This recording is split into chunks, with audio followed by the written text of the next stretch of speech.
Diyan si Ate JJ naglalaro. Ito ang aking pagkain. Nilutuan ako ni Emeline. Kain tayo. Sarap to kasi gulay. Mami, punta mo na ako dyan kila Punta ka. Marcia. Kain tayo. Punta mo na ako kila Marcia, Mami, ah.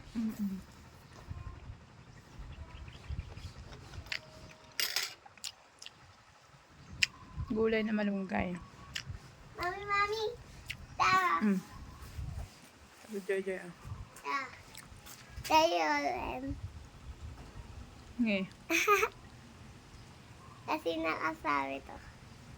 Ha? Katali na yung panjama mo Maluwang na. Ito lang yung ano namin dito, buhay. Tahimik lang.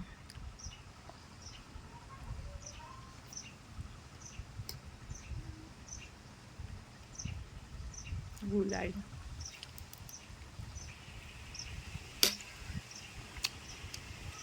Napakaganda ng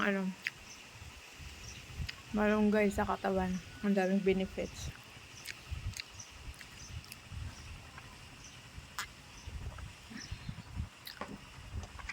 Si Emily yung tagaluto sa akin. Walang pasok ngayon si JC pero nasa siya bayan.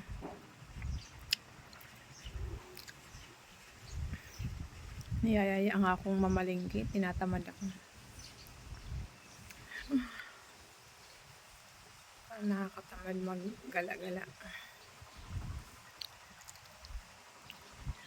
Sabi ko siya na lang. Hindi na ako sasama. Lakas ng hangin, Nililipad na yung laruan ni Joy. Yung karton, Nilipad na. Masarap dito. Hindi mo na kailangan ng electric fan. Kasi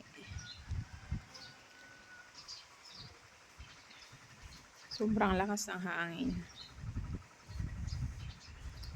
Hindi ko alam bakit ganito to dito. Hindi naman malapit sa Hindi naman dito malapit sa dagat. Pero malakas yung hangin.